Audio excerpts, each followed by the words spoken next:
A very fresh good morning बच्चों, कैसे हो आप लोग। हम लोग अब तक 10 क्वेश्चंस कंप्लीट कर चुके हैं। 10 MCQs multiple choice questions complete कर चुके हैं लाइट चैप्टर के, और अगले 10 एमसीक्यूज लेके मैं आज फिर आया हूं दोबारा से आपके पास में। इनको फिर करेंगे कंप्लीट आज, ठीक है। और अभी तक जो चीजें हमने कवर की थी, टाइप्स ऑफ रिफ्लेक्शन किए थे हमने, लॉज ऑफ रिफ्लेक्शन किए थे, रियल एंड वर्चुअल इमेजेस की थी, और प्लेन मिरर के ऊपर उसका कुछ इंट्रोडक्शन था थोड़ा सा। ये चीजें हम कर रहे हैं इस समय पे, कुछ हम कर चुके हैं, कुछ आज के एमसीक्यूज में हम करेंगे। बाकी ये जो 10 एमसीक्यूज है, इसके बाद में अभी तक का सेक्शन जितना भी हमने कवर किया वो काफी इजी था, है ना। बाकी जो आगे क्वेश्चंस आएंगे थोड़े से अब टफ होते चले जाएंगे। अब हम आपके स्फेरिकल मिरर्स को लेके आएंगे या कुछ और चीजें लेके आएंगे जिस हिसाब से भी हमें लगता है कि इंपॉर्टेंट चीजें, लेकिन करेंगे हम सेक्शन वाइज ही, छोटे छोटे टॉपिक्स में डिवाइड करके, ताकि आपके पास में हर तरह के क्वेश्चंस, एक ये नहीं कि हौच पौच सारे क्वेश्चंस इकट्ठे कर लिए, वो चीज़ नहीं करेंगे हम। थोड़े थोड़े करके करेंगे टॉपिक वाइज, ताकि आप लोगों को भी ये चीज़ क्लियर हो जाए कि मैं इस सेक्शन की सारी चीज़ें कवर कर चुका। तो एक तरीके से पूरा एक बंडल पैक बन जाएगा आपके पास कि सारे एमसीक्यूज आपके कवर हो जाएंगे, ठीक है। तो मैं आपका दोस्त सुशील सैनी, और आपका ये अपना चैनल साइंस दर्शन, रेगुलर देखते रहिए, पढ़ाई करते रहिए। शुरू करते हैं आज के हम नेक्स्ट एमसीक्यूज। 11th क्वेश्चन कहता है, The emergent ray is dashed to the incident ray after the reflection of incident ray through a glass slab. Emergent ray और incident ray दोनों के बारे में बात कर रहा है। ये इंसिडेंट रे हमारी ये थी, इमर्जेंट रे हमारी ये थी। इसने कहा ये दोनों एक दूसरे के डैश हैं। क्या ऑप्शंस दिए हैं इसने?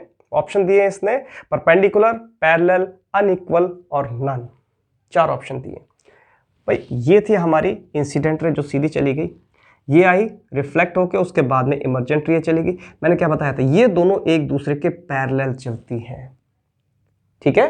तो ये एक दूसरे के पैरेलल जाती है आगे, तो इट मींस हमारा ऑप्शन जो पैरेलल है वो करेक्ट होगा 11th का। तो 11th का पैरेलल ऑप्शन कौन सा है?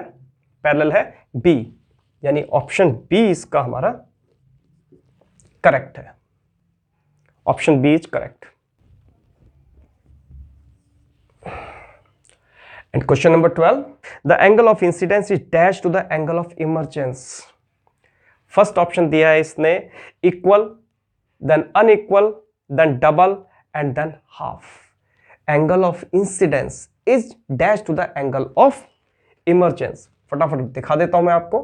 ये हमारे पास में ग्लास स्लैब है, ये हमारी रे है जो एक्चुअली टकरा के ऐसे जानी थी, बट वो ऐसे हो गई टूवर्ड्स द नॉर्मल, बेंड हो गई, और फिर उसके बाद में पैरेलल चली गई। ये हमारे पास में डायग्राम है।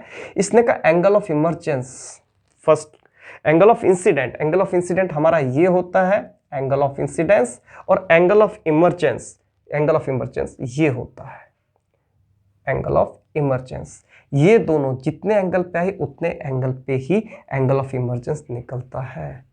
तो यानी ये दोनों एक दूसरे के इक्वल होंगे। ध्यान रखना इस चीज को, angle of incidence is always equals to angle of emergence, यानी कि ऑप्शन ए, ऑप्शन ए इसका करेक्ट है। एंड क्वेश्चन नंबर 13 क्वेश्चन कहता है, focal length of a plane mirror is dash at, is dash. Focal length, किसी plane mirror की focal length dash होती है, कहां पे बनती है? इज एट इंफिनिटी इसने कहा, एट 0 कहा, नेगेटिव कहा, नन ऑफ देम कहा। प्लेन मिरर है हमारे पास में, ठीक है।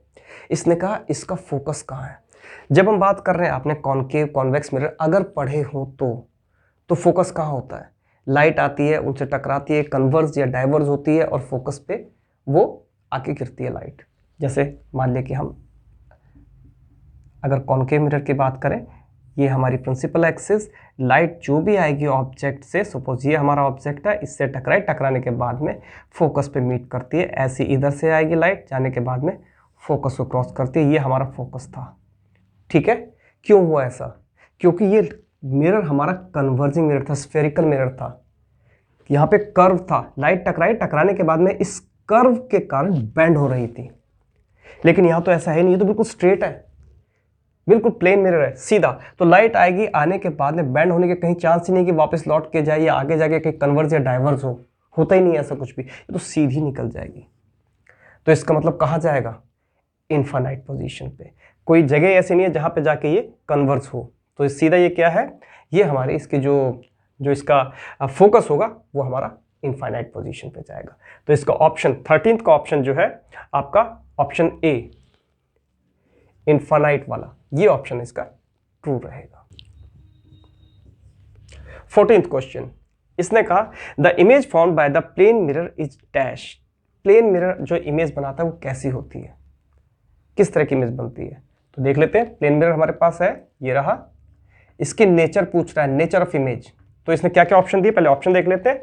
ऑप्शन में इसने दिया सबसे पहले real and erect image, second कहा इसने real and inverted, virtual and erect, virtual and inverted. तो कौन सा ऑप्शन आएगा इसका, वर्चुअल एंड इरेक्ट। ये आंसर तो ठीक है, वर्चुअल एंड इरेक्ट, लेकिन आया कैसे, एक बार ये भी देख लेते हैं। वर्चुअल एंड इरेक्ट इमेज आएगी इसकी, ये ऑप्शन हमारा करेक्ट है। इसमें हमने कहा हमारा कोई ऑब्जेक्ट यहां रखा हुआ है, ठीक है।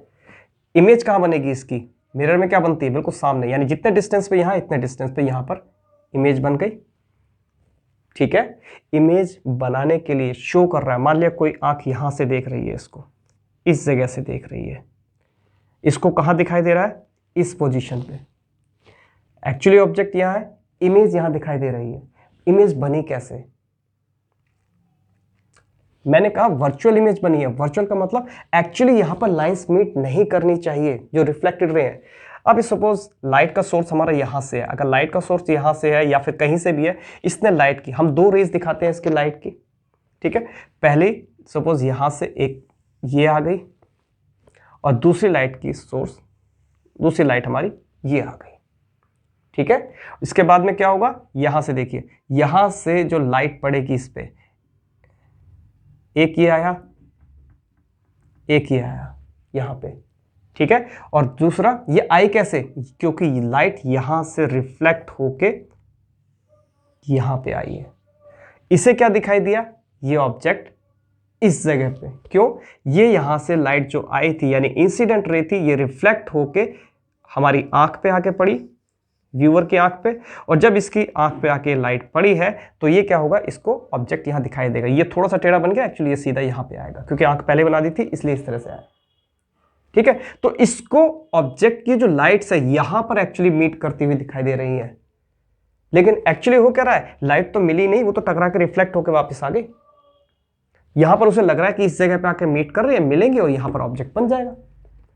तो एक्चुअली यहां मीट नहीं कर रहा है, इसीलिए हमने कहा ये वर्चुअल इमेज है। मैंने दो बातें कही थी, वर्चुअल इमेज में ना तो ऑब्जेक्ट की लाइट्स मीट करेंगे रिफ्लेक्टेड रेज, और ना ही जो स्क्रीन अगर हम यहां पे रखेंगे तो कोई इमेज यहां बनेगी। शीशा रखा हुआ है, मिरर है आपका ये, ठीक है, प्लेन मिरर है, और इस मिरर के पीछे आपको दिखाई दे रही है, आपकी इमेज दिखाई दे रही है शीशे में कि सामने कोई आदमी खड़ा हुआ है बिल्कुल मेरे जैसा, लेकिन एक्चुअली आप मिरर के पीछे जाकर उस जगह पे देखिए क्या है, कोई नहीं है, तो इट मींस वर्चुअल इमेज बनी हुई है। अगर एक्चुअल इमेज बनती तो उस जगह पे जाके अगर मैं कोई स्क्रीन रख दूं, कोई फिल्म रख दूं, या कोई कपड़ा प्लेन व्हाइट कलर का अगर वहां पे लगा दूं जैसे फिल्म के स्क्रीन पे होता है, तो वहां पर मेरी इमेज बन के आएगी। इन दैट केस मैं कहूंगा कि वो रियल इमेज बनी है। It appears that there is an image, तो वो हम उसको वर्चुअल इमेज मान के चलेंगे, वो एक्चुअल इमेज नहीं है, ठीक है। तो ये हमारा था वर्चुअल। और इरेक्ट, क्योंकि बिल्कुल सीधी, अगर मैंने कोई पेन ऐसे रखा है यहां पे इस जगह पे, सपोज ऐसे, तो यहां पर भी मुझे ऐसे ही दिखाई देगा, इसे हम कहेंगे इरेक्ट। लेटरली इन्वर्टेड से इस चीज को कंफ्यूज मत होना बिल्कुल भी, हम कह रहे हैं इरेक्ट इमेज, तो जैसी है वैसी। अगर हम शीशे के सामने खड़े हो तो हम उल्टे थोड़े दिखाई देते हैं, सीधे दिखाई देते हैं, सिर ऊपर और पैर नीचे, तो इसका मतलब इरेक्ट इमेज बनती है हमारी, ठीक है। तो ये वर्चुअल इमेज बनेगी और इरेक्ट इमेज बनेगी, यानी कि option C is correct. Question number 15 question में इसने कहा मैग्निफिकेशन की बात कर रहा है। Magnification of plane mirror is dash. Magnification का मतलब क्या होता है, एक्चुअल जो ऑब्जेक्ट का साइज है वो और जो इमेज बन रही है वो, उन दोनों के बीच का रेशियो कितना, उन दोनों इमेजेस के साइज का रेशियो कितना है। तो हमने देखा, अगर यहां ये हमने पेन रखा था, इसी साइज का पेन यहां बना, दोनों का रेशियो मान लिया ये 5 सेंटीमीटर की थी और पेन, और ये भी 5 सेंटीमीटर का, तो 5:5 यानी कि 1 या 1:1 आ जाएगा हमारा। तो यानी कि +1 हम इसको मान के चलते हैं, जैसे ये ऑब्जेक्ट इतना बड़ा यहाँ पे दिखाई देगा, तो यानी इसका जो मैग्निफिकेशन है वो हमारा 1 आएगा, +1 में लेंगे इसको हम। तो magnification of plane mirror is +1, यानी option A is correct. Question number 16 question में कहता है, ये देखिए, ये बोलता है the radius of curvature of a plane mirror is dash. Radius of curvature of a plane mirror is dash. Option देता है negative, 0, infinite, none of them. Plane mirror है, रेडियस ऑफ कर्वेचर की बात कर रहा है,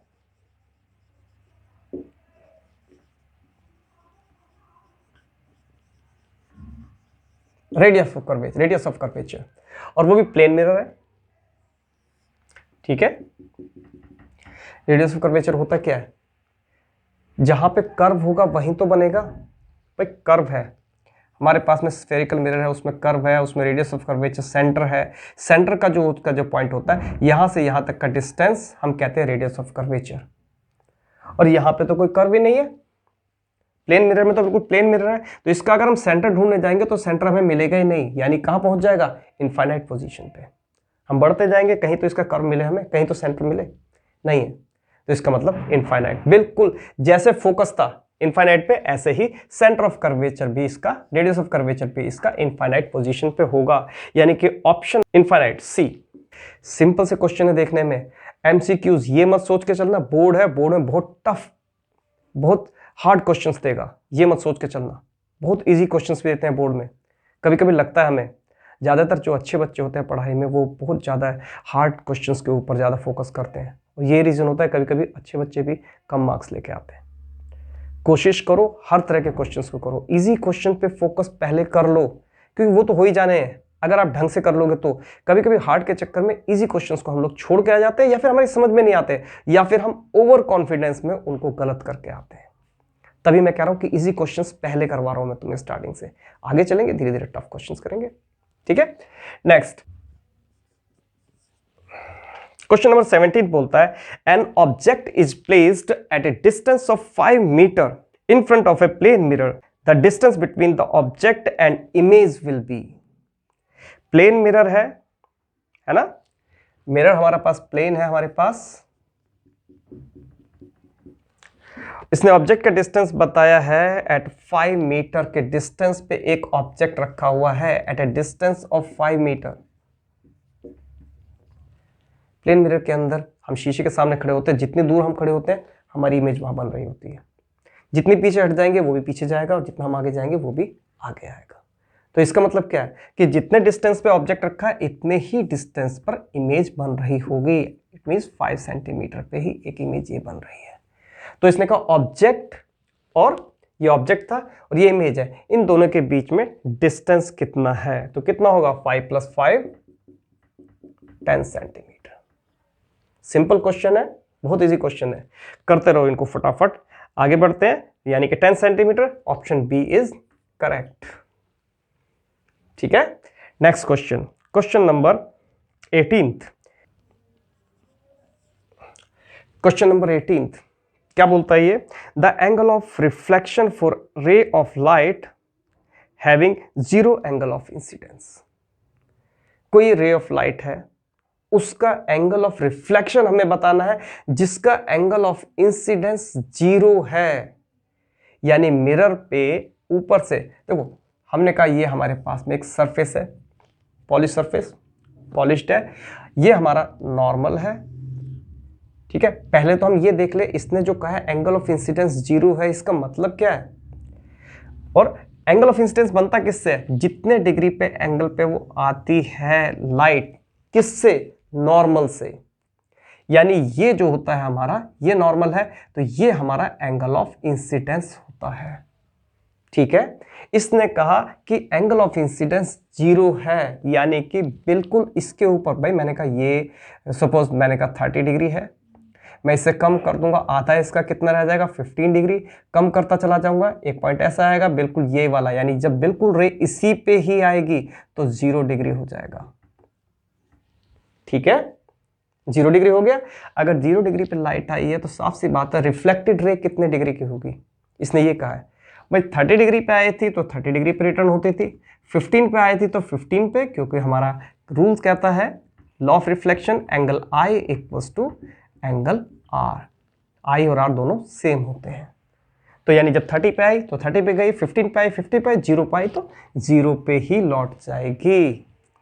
क्वेश्चन वो दोनों तरह से पूछ सकता है, वो ये कह सकता है कि जो रिफ्लेक्टेड रे है वो 0 डिग्री पे है तो इंसिडेंट रे कितने पे होगी, ऐसे भी पूछ सकता है। तो 0 डिग्री ही आंसर आएगा इसका। तो यानी ऑप्शन इसका फर्स्ट ए वाला जो है 0 डिग्री, ये हमारा करेक्ट रहेगा। ठीक है। क्वेश्चन नंबर 19th क्वेश्चन में ये कहता है when light falls on smooth polish surface most of it dash. जब स्मूथ पॉलिश सरफेस पे लाइट पड़ती है तो ज्यादातर उसकी डैश हो जाती है लाइट। क्या होती है देखो, इसने बताया है क्या हो जाती है, is reflected in the same medium, is reflected in the opposite medium, is scattered, is refracted into the second medium. सारे पॉइंट इंपॉर्टेंट है, ध्यान से समझने वाली चीज है। पहली बात जिसने कही है, एक्चुअली आंसर इसका फर्स्ट ही है, एज करेक्ट है, लेकिन फिर भी मैं इसका बाकी चीजें भी क्लियर करूंगा। इसने कहा कि लाइट जब पॉलिश सरफेस पे पड़ी, आई और पड़ी, फर्स्ट ऑप्शन इसने कहा is reflected in the opposite medium, reflect back करती है लेकिन अपोजिट नहीं, सेम मीडियम में करती है ना। जो हमारा ऑप्शन फर्स्ट इसने कहा reflected in the same medium, यानी ऑप्शन ए हमारा करेक्ट है।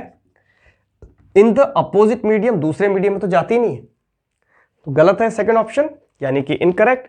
थर्ड इसने कहा स्कैटर्ड, बिखर जाती है। जब हमने कहा पॉलिश सरफेस है तो बिखरेगी क्यों, टकराएगी और वापस लौटेगी। स्कैटर कब होगी, जब लाइट रफ सरफेस से टकराएगी। और यहां पर इसने बात की है ये पॉलिश सरफेस है और वो भी स्मूथ। नेक्स्ट है is refracted into the second medium, refract करेगी, अंदर जाएगी इसके अंदर। वो कब करेगी, जिस समय पे ग्लास स्लैब वगैरह, वाटर वगैरह कुछ इस तरह का मीडियम होगा तो तब रिफ्रैक्ट करेगी, अंदर जाएगी और तब रिफ्रैक्शन होगा इसका, ये चीज जो है। तो यानी बाकी के सारे ऑप्शन इनकरेक्ट है, फर्स्ट ऑप्शन इसका करेक्ट है। Finally question number 20, question number 20th question कहता है इसका dash is a line defining the path of light. Dash is a line defining the path of light. Dash एक ऐसी line है जो लाइट के पाथ को डिफाइन करती है। क्या चीज होती है वो, ऑप्शंस दिए इसने, फर्स्ट दिया इसने principal axis, second beam, third ray and fourth normal. सारी चीजें देख लेते हैं क्या क्या चीज होती है तो हमें पता लग जाएगा। लाइट एक्चुअली क्या है, लाइट हमारी एक इस तरीके से चलने वाला बंडल ऑफ रेज होता है। ठीक, तो हमने कहा इसमें फर्स्ट ऑप्शन इसने कहा प्रिंसिपल एक्सिस। प्रिंसिपल एक्सिस तो ये थी जो हमारा कॉनकेव मिरर है, इसके बीचों बीच जो हम सेंटर, जो पोल को कनेक्ट करती हुई सी और पी को कनेक्ट करती है, उस लाइन को हम कहते हैं सेंटर ऑफ कर्वेचर, और पोल को कनेक्ट करने वाली लाइन को हमने प्रिंसिपल एक्सिस कहा था। यहां तो हम ऑब्जेक्ट को खड़ा करते हैं, तो इसका तो कोई मतलब ही नहीं है, लाइट से इसका कोई मतलब नहीं है फिलहाल, है ना। ये तो हमारा एक बेस है जिसके ऊपर हम ऑब्जेक्ट को खड़ा कर रहे हैं, तो कोई मतलब नहीं। तो ये इनकरेक्ट ऑप्शन है फर्स्ट। सेकंड है बीम। बीम क्या होती है, पूरी पूरी लाइट्स हमारी, पूरी ये जो पूरी बीम, पट्टी की पट्टी पूरी पूरी जो जा रही है वो हमारी बीम है। तो यहां पर जबकि हम कह रहे हैं एक लाइन की बात कर रहे हैं, तो लाइन तो नहीं है ये, बीम तो पूरा बंडल है, ये भी इनकरेक्ट है। नेक्स्ट इसने कहा रे। रे इनमें से किसी एक लाइन को अगर हम पकड़ लें तो वो रे है, ये ऑप्शन हमारा करेक्ट है। ठीक है। एंड फाइनली इसने कहा नॉर्मल। नॉर्मल क्या था, हमारा ये प्लेन था, इसके ऊपर हमने नॉर्मल बना दिया था, परपेंडिकुलर टू अ प्लेन, वो हमारा, तो इससे तो कोई मतलब ही नहीं है। ठीक है, तो यानी ऑप्शन हमारा जो इसमें दिया हुआ है सी, ऑप्शन सी हमारा करेक्ट है।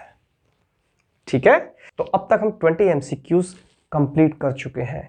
अगले एमसीक्यू से कल फिर लेके आऊंगा, डेली एमसीक्यूज डालूंगा। इन सब एमसीक्यूज को देखो, शेयर करो दोस्तों के साथ में, और चैनल को सपोर्ट करो बेटा, और मेहनत करते रहो। All the best.